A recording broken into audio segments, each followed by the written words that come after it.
I think indeed it's the member states and their opinion which is going to be crucial in the coming 2 years. It is not a given, and I want to say this clearly, it is not a given that the process is going to, to develop the way it has been on the part of the EU. Why? One very good, I think, or very telling sign was the fact that the Danish presidency, which very much wanted to see progress on the enlargement debate, had put this as part of its presidency priorities, wanted to have a debate on enlargement during the council meeting that was hosted in Copenhagen over a month ago, was disappointed because that did not happen. For the member states, enlargement is obviously one of the topics that are pressing and that are urgent, and probably there are some which are even more pressing and more urgent. And I think we in this professional audience need to be honest about how this debate is going. For some member states, it's especially difficult. Yes, everybody in Europe understands the geopolitical necessity to firm up the European periphery and not to allow zones of instability. And as a matter of fact, there is a majority. It's a very fragile, but there is a majority in European public opinion for enlargement. I'm sure you have seen the Eurobarometer polls. However, we also know that the far right is rising. We know that the Eurosceptics are becoming louder, and we also know there are a couple of important elections coming up. Because you mentioned the Commission timeline, yes, this is an excellent gesture on the part of the Commission to produce a kind of very clear plan, also giving candidate countries a clear horizon. But next to that plan, we also have to put, the European political calendar. We have elections in France in 27. We have elections in Germany in 29. We also have the US elections that we have to also reckon with. All of that produces, I think, environment in which those who push for enlargement and those who push against enlargement are going to probably do the utmost, and the jury is out, so we have to be clear about that.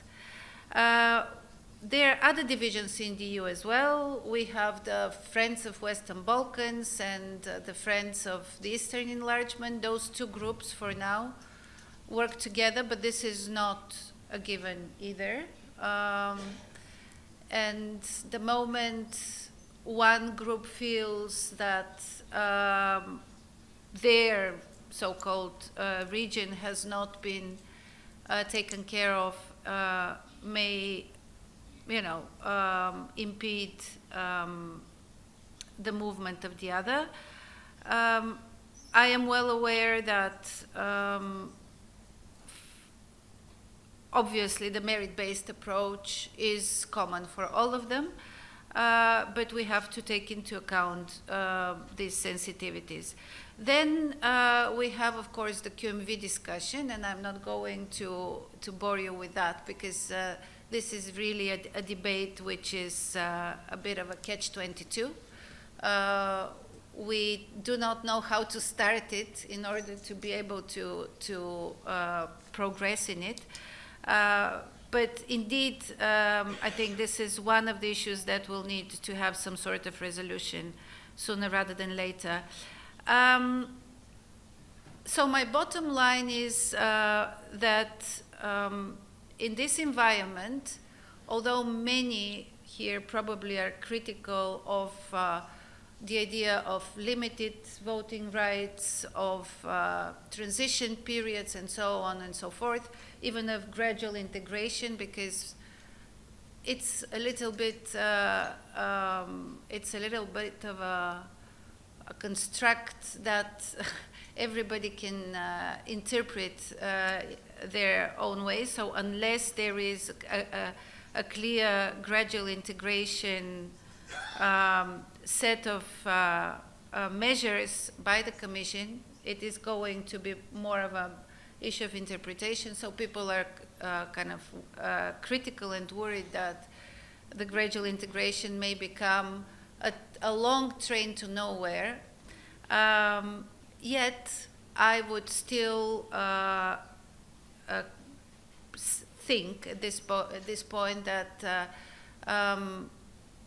getting on that train is going to be very important for all candidate countries, because the alternative is coming up with an alternative to enlargement altogether. And I think none of us wants to be there.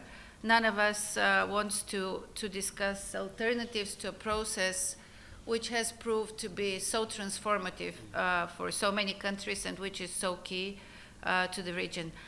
I'm happy to go into the discussion of gradual integration maybe in the Q&A, but just one last point to what Momo said at the beginning, that the EU should have not only carrots but also sticks, and that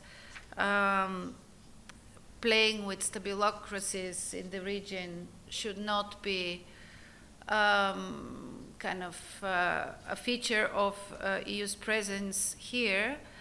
I have to say that I already thought that in 2014, after the annexation of Crimea, that would be the case, and that countries like Serbia would have to choose which side they should be on.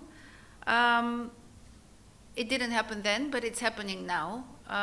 It's happening now through the US sanctions and through the protests, maybe not that much through the EU, but I think the EU position is also accelerating. But in the end, it will be much more, the sticks part is going to be much more about member states. So coming back to the point that the political will of member states to move this process forward is going to shape the EU's approach, maybe much more radically than we have anticipated today.